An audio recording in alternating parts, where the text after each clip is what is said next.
NEET UG 2026 পরীক্ষার form fill up শুরু হলো। তাহলে চলুন দেখে নিচ্ছি আপনি কিভাবে নিট ইউজি ফর্ম পূরণ করবেন, কি কি ডকুমেন্টস লাগে, কত টাকা আবেদন ফি, কদিন পর্যন্ত আবেদন চলবে, পরীক্ষা কবে থেকে শুরু হবে, এভরিথিং বিষয়ে স্টেপ বাই স্টেপ জানিয়ে দেবো আজকের ভিডিওতে। আর অবশ্যই ভিডিওটি আপনারা সম্পূর্ণ দেখবেন। আর আপনি যদি এখনো পর্যন্ত ভিডিওতে লাইক না করে থাকেন অবশ্যই লাইক করে দিন। তার পাশাপাশি চ্যানেল সাবস্ক্রাইব করে পাশে ক্লিক করে নোটিফিকেশন অন রাখুন পরবর্তী ভিডিও সবার আগে পাওয়ার জন্য। আর আপনি যদি ভিডিওটি আমাদের ফেসবুক পেজ MD360 এখান থেকে দেখেন, অবশ্যই ফেসবুক পেজটি ফলো করুন। আর অবশ্যই ভিডিওটি প্রত্যেকে শেয়ার করে জানিয়ে দিন। তো তার জন্য গুগলে আসুন এবং গুগলে সার্চ করুন MD360 নিউজ লিখে। তো গুগলে আপনি সার্চ করুন MD360 নিউজ লিখে। তো যখনই আপনি সার্চ করবেন আপনার সামনে কিন্তু সার্চ রেজাল্ট চলে আসবে, দেখতেই পাচ্ছেন MD360news.com, এই যে প্রথমের লিঙ্কটি, এখানে আপনি ক্লিক করুন। তারপর ওয়েবসাইটে চলে আসবে এই যে সার্চ বার, এই সার্চে ক্লিক করুন। এরপর এখানে সার্চ করুন নিট ইউজি 2026, নিট ইউজি, এরপর 2026 লিখে এই যে তীর চিহ্ন এখানে ক্লিক করুন। আপনার সামনে কিন্তু সার্চ রেজাল্ট চলে আসবে। তো দেখতেই পাচ্ছেন প্রথমে আমাদের সামনে search result NEET UG 2026, registration NEET UG 2026 online আবেদন, এখানে ক্লিক করুন। তো আমাদের সামনে আর্টিকেলটি চলে আসবে। তো এখান থেকে আপনি আরও বিষয়তে বাংলাতে জানতে পারবেন, কবে থেকে আবেদন শুরু হয়েছে, কদিন পর্যন্ত আবেদন চলবে, কী কী ডকুমেন্টস লাগে, ডকুমেন্টসের সাইজ কত চাওয়া হয়েছে, এর পাশাপাশি আপনার পরীক্ষা কবে হবে ইত্যাদি বিষয়গুলো। নিচে আপনি ইনফরমেশন বুলেটিন ডাউনলোড লিঙ্ক পেয়ে যাবেন। তার পাশাপাশি অনলাইন অ্যাপ্লাই যে লিঙ্কটি সেটিও পেয়ে যাচ্ছেন, দেখতেই পাচ্ছেন নিট ইউজি 2026 অনলাইন অ্যাপ্লাই, এই যে ক্লিক নাও, এখানে আপনি ক্লিক করবেন। তো পরবর্তী পেজটি চলে আসবে। তো পরবর্তী পেজে আপনি আরও বিষয়তে জানতে পারবেন। তার পাশাপাশি নিচে আপনি চলে আসবেন। তো নিচে রয়েছে রেজিস্ট্রেশন ফর নিট ইউজি 2026, তো এখানে আপনি ক্লিক করুন। তো এরপর আমাদের সামনে রেজিস্ট্রেশন পেজ এবং লগ ইন পেজটি চলে আসবে। যেহেতু আমরা নতুন তাই রেজিস্ট্রেশন করব, এই যে নিউ রেজিস্ট্রেশন, মাঝখানে নিউ রেজিস্ট্রেশন, এখানে আমরা ক্লিক করব। তো এখানে ক্লিক করতেই পরবর্তী পেজটি চলে আসবে। এরপর এখান থেকে আপনি আরও বিষয় জানতে পারবেন। তারপর নিচে আপনি চলে আসবেন। তারপর এই যে বক্সে টিকমার্ক করবেন। তারপর ক্লিক হার টু প্রসেস, এখানে আপনি ক্লিক করুন। তো এখন আমাদের রেজিস্ট্রেশন ফর্মটি পূরণ করতে হবে। তো আপনাদের মাধ্যমিক পাস সার্টিফিকেট অথবা অ্যাডমিট কার্ড অথবা রেজাল্ট দেখে দেখে আপনি আপনার নাম বসিয়ে দেবেন ক্যাপিটালে, এরপর ফাদার নেম বসিয়ে দেবেন ক্যাপিটালে, এরপর মায়ের নাম বসিয়ে দেবেন ক্যাপিটাল ওয়ার্ডে। যদি মারা যায় সামনে লেট উল্লেখ করবেন না অথবা মিস্টার মিসেস এগুলো ব্যবহার করবেন না। তারপর ডেট অফ বার্থ আপনার ডকুমেন্টস অ্যাডমিট কার্ড দেখে দেখে দিন মাস ইয়ার উল্লেখ করে দেবেন। জেন্ডার কী রয়েছে তা আপনি উল্লেখ করে দেবেন। তারপরে যে কিন্তু কনফার্ম পার্সোনাল ডিটেলস, আপনি আবারও পুনরায় আপনি আপনার নাম বসিয়ে দেবেন এখানে, এরপর ফাদার নেম বসিয়ে দেবেন, এরপর মায়ের নাম বসিয়ে দেবেন, এরপর ডেট অফ বার্থ উল্লেখ করে নেবেন, তারপর জেন্ডার উল্লেখ করে দেবেন। তারপর নিচে প্রেজেন্ট অ্যাড্রেস, বর্তমান ঠিকানা। তো এখানে আপনি আপনার বর্তমান ঠিকানা উল্লেখ করে দেবেন, বর্তমানে আপনি কোথায় বসবাস করেন। অ্যাড্রেস লাইন 1, এখানে আপনি চাইলে আপনাদের সম্পূর্ণ ঠিকানা, village, post, police station, district, pincode, ward, যা যা রয়েছে এভরিথিং উল্লেখ করতে পারেন। অথবা আপনি চাইলে আপনার সম্পূর্ণ ঠিকানা ভাগ ভাগ করে লিখতে পারেন। অ্যাড্রেস লাইন 1-এ ভিলেজ, পোস্ট অথবা ওয়ার্ড, পোস্ট, এরপরে অ্যাড্রেস লাইন 2-তে পুলিশ স্টেশন, ডিস্ট্রিক্ট অথবা অ্যাড্রেস লাইন 3-তে এরপরে স্টেট পিনকোড উল্লেখ করতে পারেন। অথবা আপনি চাইলে অ্যাড্রেস লাইন 1-এ সম্পূর্ণ ঠিকানা বসাতে পারেন এবং অ্যাড্রেস লাইন 2 এবং 3 এটি আপনি ফাঁকা রাখতে পারেন, অপশনাল রয়েছে, সমস্যা হবে না। তারপর এখান থেকে কান্ট্রি, যেহেতু আমরা ইন্ডিয়া উল্লেখ করে দেবো। এরপর আমাদের স্টেট ওয়েস্ট বেঙ্গল, সার্চ করতেও চলে আসবে। তো এখান থেকে আপনি আপনার স্টেট উল্লেখ করে দেবেন যা হয়ে থাকে। তারপর ডিস্ট্রিক্ট, আপনি কোন ডিস্ট্রিক্ট থেকে বিলং করে থাকেন, বর্তমান ঠিকানা আপনার ডিস্ট্রিক্ট উল্লেখ করে দেবেন। তারপর পিনকোড কত রয়েছে তা আপনি এখানে বসিয়ে দেবেন। তারপর বলা হয়েছে কিন্তু ইলেকট্রনিক কমিউনিকেশন ডিটেলস, অর্থাৎ আপনার এখানে জিমেল আইডি উল্লেখ করতে হবে। তো আপনি আপনার জিমেল আইডি বসিয়ে দেবেন। তারপর সেই জিমেল আইডি কনফার্ম করবেন, পুনরায় বসিয়ে দেবেন। মোবাইল নাম্বার বসিয়ে দেবেন, সেই মোবাইল নাম্বার আপনি পুনরায় কনফার্ম করবেন অর্থাৎ পুনরায় বসিয়ে দেবেন। যদি আপনার একের অধিক মোবাইল নাম্বার থাকে তো এই যে সেকেন্ড যে রয়েছে অল্টারনেটিভ মোবাইল নাম্বার, এখানে বসাতে পারেন দ্বিতীয় মোবাইল নাম্বার, অথবা আপনি ফাঁকা রাখতে পারেন। যদি আপনার পার্মানেন্ট অ্যাড্রেস, স্থায়ী ঠিকানা এবং বর্তমান ঠিকানা একই হয়ে থাকে, এই যে বক্স দেখতেই পাচ্ছেন এক কথায় পার্মানেন্ট অ্যাড্রেসের এখানে সেম অ্যাজ প্রেজেন্ট অ্যাড্রেস, এই বক্সে টিকমার্ক করবেন, অটোমেটিক ফিল আপ নিয়ে নেবে। আর আপনাদের যদি পার্মানেন্ট অ্যাড্রেস স্থায়ী ঠিকানা আলাদা হয়ে থাকে তো একরকমভাবে আপনি আপনার অ্যাড্রেস, এরপর আপনার কান্ট্রি, এরপর স্টেট, ডিস্ট্রিক্ট, পিনকোড বসিয়ে দেবেন। আমাদের যেহেতু একই রয়েছে তাই আমরা এই বক্সে টিকমার্ক করে দেবো। তারপর নিচে চুজ এ পাসওয়ার্ড, তো এখানে আপনি আপনার পছন্দ মতো একটি পাসওয়ার্ড রেখে দেবেন। তো আপনি কি পাসওয়ার্ড রাখতে চান, সেই পাসওয়ার্ডের মধ্যে capital letter, small letter, number, special character এগুলো থাকবে এবং সেই পাসওয়ার্ডটিকে আপনি কনফার্ম করবেন, পুনরায় বসিয়ে দেবেন। এরপর হচ্ছে কিন্তু সিকিউরিটি কোশ্চেন, তো এখান থেকে আপনি যে কোনো একটি কোশ্চেন সিলেক্ট করে নেবেন। এরপর সেই কোশ্চেনের উত্তর আপনি আপনার পছন্দ মতো একটি উত্তর দিয়ে দেবেন। যদি পরবর্তীতে আপনার পাসওয়ার্ড হারিয়ে যায়, মনে না থাকে, তো এই যে আপনাদের যে সিকিউরিটি কোশ্চেন যা উত্তর আপনি লিখে দেবেন সেই উত্তর দিয়ে আপনি আপনার আইডি অথবা পাসওয়ার্ডটিকে রিকভারি করতে পারবেন। তারপর নিচে দেখতেই পাচ্ছেন ক্যাপচার কোড যা শো হয়েছে, এখানে আপনি উল্লেখ করে দেবেন। তারপর সাবমিটে ক্লিক করবেন। তো সাবমিটে ক্লিক করতে একটি পপআপ শো হবে। এরপর হচ্ছে ক্লোজে ক্লিক করে দেবেন। তারপর আপনার সামনে আবেদনের প্রিভিউ চলে আসবে। আপনি যে রেজিস্ট্রেশন করেছেন দেখে নেবেন ঠিকঠাক রয়েছে কিনা, পার্সোনাল ডিটেলস যদি ঠিকঠাক থাকে এই বক্সে টিকমার্ক করে দেবেন। তারপর নিচে আপনি চলে আসবেন, এখান থেকে দেখে নেবেন আপনার প্রেজেন্ট অ্যাড্রেস এবং পার্মানেন্ট অ্যাড্রেস ঠিকঠাক রয়েছে কিনা, এরপর বক্সে টিকমার্ক করে দেবেন। তারপর নিচে আপনি চলে আসবেন আই অ্যাগ্রি, এই বক্সে টিকমার্ক করবেন। যদি ভুল হয়ে থাকে এডিট করে নেবেন, আর ঠিকঠাক হলে সাবমিট অ্যান্ড ওটিপি ভেরিফাই এখানে ক্লিক করবেন। তারপরে ইয়েস এখানে ক্লিক করে দেবেন। পরবর্তী পেজটি চলে আসবে। আপনি যে মোবাইল নাম্বার উল্লেখ করেছেন সেই মোবাইল নাম্বারে ওটিপি আসবে, ওটিপি আপনি এখানে বসিয়ে দেবেন। তারপর সাবমিট রেজিস্ট্রেশন ফর্ম এখানে আপনি ক্লিক করবেন। তো আমাদের রেজিস্ট্রেশন কমপ্লিট। আপনি আপনার রেজিস্ট্রেশন মোবাইল নাম্বার, ইমেলে আইডি পেয়ে যাবেন। এর পাশাপাশি দেখতেই পাচ্ছেন আমাদের মোবাইল নাম্বার ভেরিফাই কিন্তু জিমেল আইডি ভেরিফাই হয়নি। তো আপনি চাইলে এখনই ভেরিফাই করতে পারেন, অথবা আপনি যেটা লাস্ট ধাপে পেমেন্ট করার আগে ভেরিফাই করতে পারবেন, সমস্যা নেই। তো এরপর নিচে আপনি দেখতেই পাচ্ছেন যে ফিল আপ অ্যাপ্লিকেশন ফর্ম, এই যে ফিল আপ অ্যাপ্লিকেশন ফর্ম এখানে আমরা ক্লিক করব। তো এখন আমাদের বাকি ধাপগুলো কমপ্লিট করতে হবে। তারপর নিচে চলে আসবো, এই যে রেজিস্ট্রেশন পার্সোনাল ডিটেলস এখানে আমরা ক্লিক করব। পরবর্তী পেজটি চলে আসবে। তবে এখানে আমাদের নাম, date of birth, gender register করার সময় যেহেতু উল্লেখ করেছি তা চলে আসছে। বাকি রয়েছে আমাদের ন্যাশনালিটি, এখান থেকে আমরা ইন্ডিয়া তা উল্লেখ করে দেবো। তারপর এখান থেকে আমরা আমাদের যে স্টেট, কোন স্টেট থেকে আপনি উচ্চ মাধ্যমিক পাস করেছেন তা উল্লেখ করে দেবেন, যেখান থেকে আপনি উচ্চ মাধ্যমিক পাস করেছেন অথবা পাঠরত রয়েছেন যে স্টেটে, যে স্টেটের বোর্ডে আপনি পড়াশোনা করছেন। তারপর নিচে চলে আসবেন ক্যাটাগরি, এখান থেকে আপনি আপনার ক্যাটাগরি উল্লেখ করে দেবেন। যদি আপনার ওবিসি সার্টিফিকেট থাকে অবশ্যই আপনার ওবিসি সার্টিফিকেটটিকে ওবিসি এনসিএল করতে হবে। এর জন্য আপনি আপনার নিকটবর্তী এইচডি অফিসে যাবেন, সেখানে গিয়ে যোগাযোগ করবেন যে আপনি ওবিসি এনসিএল সার্টিফিকেট চান, তারা আপনাদেরকে গাইড করবে। এরপর আপনি সেটি পাওয়ার পর ওবিসি এনসিএলটি উল্লেখ করে দেবেন। আর আপনার যদি শুধুমাত্র ওবিসি থাকে তাহলে সেটা কিন্তু জেনারেল ক্যাটাগরির মধ্যে চলে আসবে, তাহলে আপনি জেনারেল উল্লেখ করে দেবেন। তো আপনি আপনার অ্যাকর্ডিং ক্যাটাগরি উল্লেখ করবেন, সেটি কনফার্ম করবেন। আপনাকে ডায়াবেটিস রয়েছে কিনা থাকলে ইয়েস করবেন, নাহলে নো করে দেবেন। এরপর আপনার প্লেস অফ রেসিডেন্ট, তো আপনি এখান থেকে রেসিডেন্ট উল্লেখ করে আপনি শহর এলাকা নাকি গ্রাম এলাকায় বসবাস করে থাকেন। তারপর আপনার পরিবারের বার্ষিক আয় কত রয়েছে তা আপনি এখান থেকে উল্লেখ করে দেবেন, যা হয়ে থাকে আপনার পরিবারের বার্ষিক আয়। দেখতেই পাচ্ছেন এখানে স্ল্যাবটি রয়েছে। তারপর আপনি কি মাইনরিটির মধ্যে পড়েন কিনা, হলে আপনি ইউজ করবেন, না হলে নো করে দেবেন, একদা সংখ্যালঘু। এরপর এখান থেকে আপনার মাইনরিটি কাস্ট কি রয়েছে, একদা মুসলিম নাকি শিখ নাকি খ্রিস্টান, যা হয়ে থাকে তা উল্লেখ করে দেবেন। তারপর আপনার কান্ট্রি, তো আপনি কোন কান্ট্রিতে বসবাস করে দেখেন, আমরা যেহেতু ইন্ডিয়ান এখান থেকে আমরা আমাদের যে ইন্ডিয়া তা উল্লেখ করে দেবো। তারপর মোড অফ প্রিপারেশন, আপনি কি প্রিপারেশন নিয়েছেন নিট ইউজি দেওয়ার জন্য, সেলফ নাকি কোচিং নাকি অনলাইন কোচিং টিউটর ইত্যাদি। আমরা যদি সেলফ নিয়েছি তাই সেলফ উল্লেখ করে দিলাম। তারপর বলা হয়েছে আপনি কি ড্রেস কোড ফলো করতে চান কিনা পরীক্ষা দেওয়ার সময়, যদি আপনি চান তো ইউজ করবেন, নাহলে আপনি নো করে দেবেন। পরীক্ষা দেওয়ার আগে কিন্তু অবশ্যই ড্রেস কোড মেনটেন করা হয়ে থাকে, এই ড্রেস পরে আপনি যেতে পারবেন, এগুলো পরে যেতে পারবেন না ইত্যাদি। তো এটা আপনি আপনার অ্যাকর্ডিং ইয়েস নো করে দেবেন। এবং ইনফরমেশন বুলেটিন ডাউনলোড লিঙ্ক আপনাদের পোস্টের মধ্যে পেয়ে যাবেন, সেখান থেকে আপনি দেখে নেবেন। এই যে 11 এবং 12 নম্বর কলমে বলা হয়েছে ড্রেস কোডের ব্যাপারটি, সেটি আপনি দেখে নেবেন। তারপর নিচে ক্যাপচার কোড বক্সে উল্লেখ করুন, এরপর সেভ আর নেক্সট এখানে ক্লিক করুন। ইয়েস ইজে আপনি ক্লিক করে দিন, পরবর্তী পেজটি চলে আসবে। আপনি যদি শারীরিক অক্ষম হয়ে থাকেন পিডব্লিউডি, তাহলে আপনি এখান থেকে ইয়েস করে দেবেন। ইয়েস করার পর আপনি আপনার তথ্য উল্লেখ করে দেবেন, কোন টাইপ ইত্যাদি বিষয়গুলো।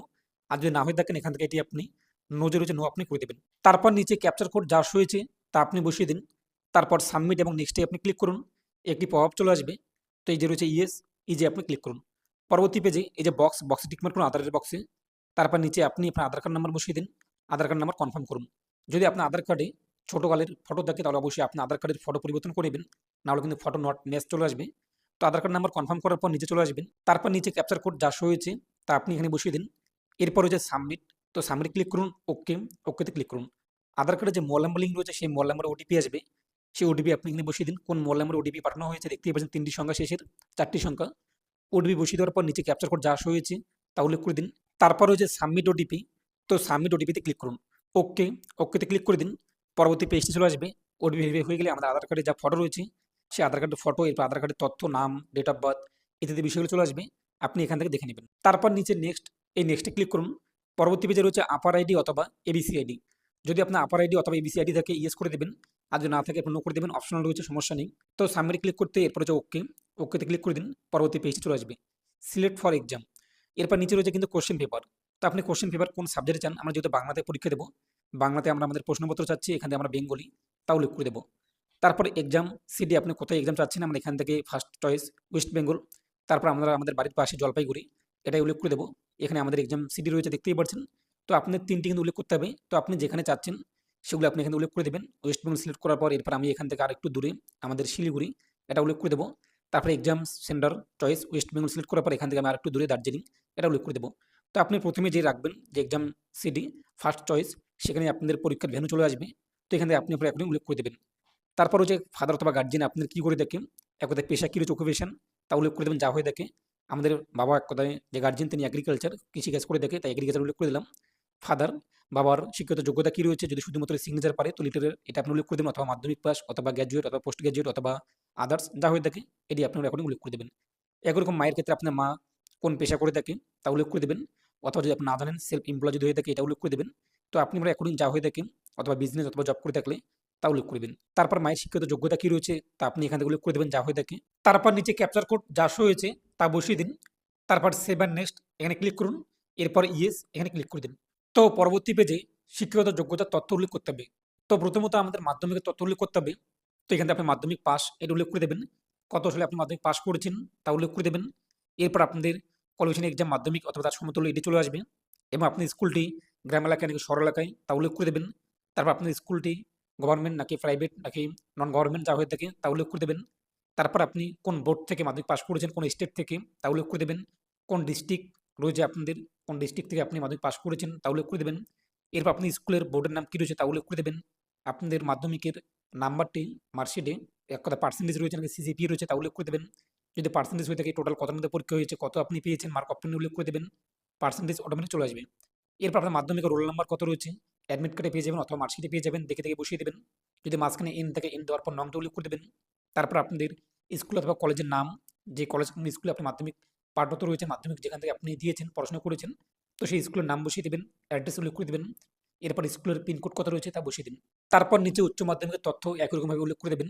যদি আপনি উচ্চ মাধ্যমিক পরীক্ষা এখন দেননি, ফাইনাল পরীক্ষা, তো অ্যাপিয়ারিং এটা উল্লেখ করে 2026 চলে আসবে এবং এখান থেকে কোড 1 এটি সিলেক্ট করতে হবে, অটোমেটিক চলে আসবে। তারপর এখান থেকে আপনাদের প্লেস অফ স্কুল আরবান নাকি রুরাল তা উল্লেখ করে দেবেন। আপনার স্কুলের টাইপ কী রয়েছে তা উল্লেখ করে দেবেন এবং আপনার বোর্ডের নাম কী রয়েছে এখান থেকে উল্লেখ করে দেবেন, কোন স্টেট, এগুলো আপনি বসিয়ে দেবেন একই রকমভাবে। আর যদি আপনি পাঠরত হয়ে থাকেন তাহলে পাস উল্লেখ করার পর কত সালে আপনি উচ্চ মাধ্যমিক পাস করেছেন তা বসিয়ে দেবেন। এবার বাকি তথ্যগুলো উল্লেখ করে দেবেন। এই যে কোড 2 আপনি উল্লেখ করে দেবেন। এছাড়া ইনফরমেশন বুলেটিন সেখানে আপনি পেয়ে যাবেন কোন বোর্ড থেকে পাস করলে কোড নং কী রয়েছে ইত্যাদি বিষয়গুলো আপনি দেখে নেবেন। এরপর একই রকমভাবে আপনি আপনার রেজাল্ট মোড যদি আপনি পাস করে দেখেন, রেজাল্ট মোড পার্সেন্টেজ নাকি সিজিপিএ তা উল্লেখ করে কত নাম্বার পেয়েছেন তা বসিয়ে দেবেন। এরপর স্কুলের নাম, অ্যাড্রেস এবং পিনকোড এগুলো আপনি বসিয়ে দেবেন। তারপর নিচে ক্যাপচার কোড যা শো হয়েছে তা বক্সে উল্লেখ করে দিন। তারপর সেভ আর নেক্সটে ক্লিক করুন, ইয়েস এখানে ক্লিক করে দিন। পরবর্তী পেজ চলে আসবে অ্যাডিশনাল ডিটেলস। তো বলা হয়েছে কিন্তু আপনারা কি যমজ ভাই বোন দুইজনেই একসঙ্গে নিট 2026 পরীক্ষার ফর্ম ফিল আপ পূরণ করছেন? যদি করে থাকেন ইয়েস করবেন। এরপর সেই আপনার ভাই অথবা বোনের ক্লাস মাধ্যমিকের রোল নাম্বার, এরপর যে সার্টিফিকেট নাম্বার এগুলো উল্লেখ করতে হবে। আর যদি না হয়ে থাকেন আপনি সিঙ্গেল, তাহলে আপনি এটা নো করে দেবেন। তারপর বলা হয়েছে কিন্তু আপনি কি এর আগে নিট 2026 কিংবা নিট ইউজি 2025-24-23 একটা পরীক্ষা দিয়েছেন?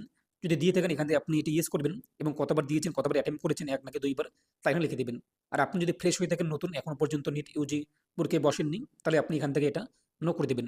এরপর প্লেস অফ বার্থ, তো আপনার জন্মের স্থান কী রয়েছে এখান থেকে উল্লেখ করে দেবেন। আমরা যেহেতু ইন্ডিয়া উল্লেখ করে দিলাম। কোন স্টেটে আপনার জন্ম হয়েছে তা আপনি এখান থেকে উল্লেখ করে দেবেন। কোন ডিস্ট্রিক্ট এখান থেকে আপনি আপনার ডিস্ট্রিক্ট সার্চ করবেন অথবা লিখে দেবেন অথবা এখান থেকে আপনি খুঁজে নেবেন। তারপর নিচে দেখতেই পাচ্ছেন ক্যাপচার কোড যা শো হয়েছে তা আপনি এখানে বসিয়ে দেবেন। যদি বুঝতে অসুবিধা হয় তাহলে রিফ্রেশ বাটন এখানে ক্লিক করে পরিবর্তন করতে পারবেন। তারপর সেভ আর নেক্সটে ক্লিক করবেন, ইয়েস এজে ক্লিক করে দিন। পরবর্তী পেজটি চলে আসবে। এরপরে যদি ইমার্জেন্সি কন্ট্যাক্ট ডিটেলস, এখানে কান্ট্রি কোড ইন্ডিয়া এটা আমরা সিলেক্ট করে নেব। এখন আপনি আপনার গার্জিয়ান বাবার অথবা মায়ের একটি মোবাইল নাম্বার বসিয়ে দেবেন। বাবা এবং মায়ের জিমেল আইডি উল্লেখ করে দেবেন। যদি জিমেল আইডি না থাকে, আপনাদের যদি একের অধিক জিমেল আইডি থাকে, তাহলে আপনি সেটি বসিয়ে দেবেন। তারপর নিচে রয়েছে সিকিউরিটি কোড, দেখতেই পাচ্ছেন ক্যাপচার কোড যা শো হয়েছে তা আপনি বক্সে উল্লেখ করে দেবেন। তারপর গেট ওটিপি এখানে ক্লিক করবেন। তো পরবর্তী পেজে আপনি যেখানে মোবাইল নাম্বার এবং জিমেল উল্লেখ করেছেন সেই মোবাইল নাম্বার এবং জিমেলে কিন্তু ওটিপি আসবে। ওটিপি আপনি বসিয়ে দেবেন বক্সে। তারপর নিচে ভেরিফাই এবং নেক্সট এখানে ক্লিক করবেন। পরবর্তী পেজটি চলে আসবে। এবার কিন্তু নতুন নিয়ম চালু করা হয়েছে। নিট ইউজি 2026 ফর্ম পূরণ করার সময় লাইভ ফটোগ্রাফ, যদি আপনি কম্পিউটার অথবা ল্যাপটপ থেকে ফর্মটি পূরণ করে থাকেন, কম্পিউটারে আপনার ওয়েবক্যাম লাগাতে হবে এবং ক্যামেরার সামনে আপনি চলে আসবেন ভালো লাইটের আলোয় এবং আপনি অবশ্যই ব্যাকগ্রাউন্ডটি এক কালার রাখবেন, ফ্রেশ কালার এবং সুন্দর, যাতে আপনার ফটো চলে আসে ভালো লাইটের আলো পরে। তারপর আপনি আপনার ফটোটি ক্যাপচার করে নেবেন। আর আপনি যদি মোবাইল ফোন থেকে ফর্মটি পূরণ করে থাকেন অথবা আপনার কম্পিউটারে ওয়েবক্যাম নেই, তাহলে এই যে কিউআর কোডটি দেখতেই পাচ্ছেন এটি স্ক্যান করবেন। গুগলে গিয়ে আপনার সামনে একটা লিঙ্ক জেনারেট হয়ে চলে আসবে। সেই পোর্টালে আপনি ভিজিট করবেন। সেখানে গিয়ে আপনি আপনার লাইভ ফটো যে রয়েছে মোবাইল ফোন থেকে সেলফি ক্যামেরা, তো সেই ক্যামেরা অন হয়ে আসবে। এরপরে যে ক্যাপচার লাইভ ইমেজ বা ফটোগ্রাফ এখানে ক্লিক করতেই ফটো ক্যাপচার হয়ে যাবে। তারপর হচ্ছে আপলোড ফটোগ্রাফ, এই আপলোডে ক্লিক করবেন, আপনার ফটো কিন্তু আপলোড হয়ে যাবে। তো ফটো আপলোড হয়ে গেলে এরপর চলে আসবে সেভ অ্যান্ড নেক্সট, এই সেভ অ্যান্ড নেক্সটে আপনি ক্লিক করুন। এরপর যে ইয়েস ইজে আপনি ক্লিক করে দিন। পরবর্তী পেজ চলে আসবে ডকুমেন্টস আপলোড। তো এখন আপনাদের এখানে কিন্তু ডকুমেন্টস আপলোড করতে হবে। আপনার পাসপোর্ট সাইজের ফটো আপলোড করে দেবেন, যে সাইজ চাওয়া হচ্ছে 10 থেকে 200 কেবির মধ্যে জিপিজি ফাইলে। এরপর আপনাদের যে এক কথায় বাঁ হাত এবং ডান হাতের যে আঙুলের ছাপ সেগুলো আপলোড করে দেবেন। এক কথায় আঙুলের ছাপ নেওয়ার পর তারপর আপনার সিগনেচার যে সাইজ চাওয়া হচ্ছে সেই সাইজের মধ্যে আপলোড করে দেবেন। এরপর ক্লাস 10-এর মার্কশিট, ক্লাস 10 পাস সার্টিফিকেট, এরপর আপনাদের পারমানেন্ট অ্যাড্রেস এবং প্রেজেন্ট অ্যাড্রেসের যে ডকুমেন্টস তা আপলোড করে দেবেন। যদি আপনি কাস্ট সিলেক্ট করে থাকেন এসসি, এসটি, ওবিসি, এনসিএল ইত্যাদি, তাহলে সেই সার্টিফিকেট আপলোড করতে হবে। যদি আপনি পিডব্লিউবিডি হয়ে থাকেন সেই সার্টিফিকেট আপলোড করতে হবে। যদি আপনি স্ক্রাইব নিয়ে থাকেন এক কথা লেখার জন্য কাউকে, তাহলে সেই সার্টিফিকেট আপলোড করতে হবে। এগুলো আপনি এখানে আপলোড করে দেবেন। তো ডকুমেন্টস আপলোড হয়ে গেলে এই যে আপলোডে ক্লিক করবেন। এটার পাশে ভিউর এখানে আপনার সমস্ত ডকুমেন্ট চলে আসবে। এরপর নিচে দেখতেই পাচ্ছেন ক্যাপচার কোড যা শো হয়েছে তা আপনি এখানে বসিয়ে দিন। তারপর সেভ অ্যান্ড নেক্সট এখানে ক্লিক করুন, ইয়েস এখানে ক্লিক করে দিন। তো পরবর্তী পেজে আবেদনের প্রিভিউ চলে আসবে। আপনি এবার মিলিয়ে নেবেন, এরপর বক্সে টিকমার্ক করে দেবেন। প্রেজেন্ট অ্যাড্রেস, এরপর এক্সাম সিটি এগুলো দেখে নেবেন যে ঠিকঠাক রয়েছে কিনা। তারপরে যে বক্সে টিকমার্ক করুন যে আমাদের সব কিছু ঠিকঠাক রয়েছে। তারপর নিচে আই অ্যাগ্রি এই বক্সে টিকমার্ক করবেন। তারপর ফাইনাল সাবমিট অফ অ্যাপ্লিকেশন, এই ফাইনাল সাবমিশন এখানে ক্লিক করে দেবেন। এরপর যে ইয়েস যে আপনি ক্লিক করে দেবেন, আমাদের সামনে পরবর্তী পেজটি চলে আসবে, পেমেন্টের পেজ। যদি মনে হয় কোনো কিছু ভুল হয়েছে আপনাদের এডিট অ্যাপ্লিকেশন ফর্ম এখানে ক্লিক করে এডিট করতে পারবেন। যেহেতু আমরা জিমেল আইডি ভেরিফাই করিনি তার জন্য আমরা ভেরিফাই ইমেল আইডি এখানে ক্লিক করব। তো পরবর্তী পেজে ক্যাপচার কোড যা শো হয়েছে তা এখানে বসিয়ে দেবো। তারপর সাবমিট এবং গেট ওটিপি এখানে ক্লিক করব। জিমেলে আমাদের ওটিপি আসবে, ওটিপি বসিয়ে দিয়ে আমরা ভেরিফাই করে নেব। তো ভেরিফাই করতে এখন আমাদের পেমেন্ট করতে হবে। পেমেন্ট করার পর আপনি এডিট করতে পারবেন না। যদি মনে হয় আপনার ভুল হয়েছে, এডিট অ্যাপ্লিকেশন ফর্ম এখানে ক্লিক করে এডিট করে নেবেন। তো পেমেন্ট করার জন্য পে এক্সামিনেশন ফি RS 1700, যেহেতু আমরা জেনারেল অথবা ইডাব্লিউএস ক্যাটাগরির ক্ষেত্রে কিন্তু এই টাকাটি, এবং বাকি যারা ইন্ডিয়ার বাইরে তাদের কিন্তু 9500 টাকা। এবং আপনি যদি এসসি এসটি হয়ে থাকেন সেক্ষেত্রে কত টাকা আবেদন ফি রয়েছে, MD 360 নিউজ যে পোর্টালে যে আর্টিকেলটি, যেটি আমি আপনাদের প্রথমে দেখিয়ে দিলাম প্রথম স্টেপে, সেখানে আপনি সমস্ত কিছু পেয়ে যাবেন। আবেদন ফি থেকে শুরু করে এডিট উইন্ডো কবে খুলবে, আপনি এক্সাম কবে হবে, কত মিনিটের মধ্যে এক্সাম হবে, সিলেবাস কী রয়েছে ইত্যাদি সমস্ত বিষয়। তো পেমেন্ট করার জন্য আমরা কী করবো এখন, এই যে পে এক্সামিনেশন ফি RS যে অ্যামাউন্টে আপনার সামনে শো হবে এখানে আপনি ক্লিক করবেন। তো পরবর্তী পেজে অনলাইন পেমেন্ট এটি সিলেক্ট করুন। এরপর প্রসেস ফর পেমেন্ট এখানে আপনি ক্লিক করুন। আমাদের কিন্তু অনলাইন পেমেন্ট করতে হবে। তারপরে যে ওকেতে আপনি ক্লিক করে দিন। এরপর এখান থেকে আপনি যে কোনো একটা মাধ্যম উল্লেখ করে দিন যে আপনাদের সেই ব্যাংকে যে অ্যাকাউন্ট নাম্বার থাকতে হবে এমনটা কিন্তু না। আপনি কানাড়া ব্যাংক অথবা HDFC অথবা ICICI অথবা SBI যে কোনো একটু উল্লেখ করতে পারেন, কোনো সমস্যা নেই। সেই ব্যাংকে অ্যাকাউন্ট নাম্বার থাক বা না থাক, কিংবা ক্রেডিট কার্ড থাক বা ডেবিট কার্ড থাক বা না থাক ইত্যাদি। তো যে মাধ্যমে পেমেন্ট করতে চান যে কোনো একটা মাধ্যম গেটওয়ে এখান থেকে উল্লেখ করে দিন। তারপর হচ্ছে প্রসেস ফর পেমেন্ট এখানে ক্লিক করতে পরবর্তী পেজটি চলে আসবে। এরপর এখানে আপনি পে উইথ, আমি যেহেতু ইউপিআইডির মধ্যে পেমেন্ট করবো, যদি আপনি আদার্স ব্যাংকের ক্রেডিট কার্ড অথবা ডেবিট কার্ডের মধ্যে পেমেন্ট করতে চান তো আদার্স ব্যাংক এটা উল্লেখ করতে পারেন, যদি আপনি HDFC অথবা SBI এর ডেবিট কার্ড ক্রেডিট কার্ড না থাকে। তো ইউপিআই উল্লেখ করার পর এখান থেকে আপনি ইউপিআই এর মাধ্যমে পেমেন্ট করতে পারেন, ফোনপে অথবা গুগল পে, অ্যামাজন ইত্যাদি। অথবা আপনি এনি ইউপিআই আইডি এটা উল্লেখ করে আপনি আপনার ইউপিআই আইডি উল্লেখ করতে পারেন এখানে। তারপর প্রসেসে ক্লিক করে আপনি পেমেন্ট করে দেবেন। তো যখন আপনার পেমেন্ট হয়ে যাবে আপনি কিন্তু ড্যাশবোর্ড থেকে আপনি অ্যাপ্লিকেশন ফর্ম যে রয়েছে সেটি ডাউনলোড করতে পারবেন। তো অন স্ক্রিনে আপনি দেখতেই পাচ্ছেন এরকম। এর পরবর্তীতে আরও বিষয় জানার জন্য আপনারা সবসময় যে নিটের যে ওয়েবসাইটটি তা ভিজিট করুন, সেখান থেকে আপনি আরও বিষয় জানতে পারবেন। তো এই নিয়ে আপনার মতামত কমেন্টে পেশ করুন, আর অবশ্যই ভিডিওটি প্রত্যেকে শেয়ার করে জানিয়ে দিন। তো প্রত্যেকে ভালো থাকুন এবং সুস্থ থাকুন।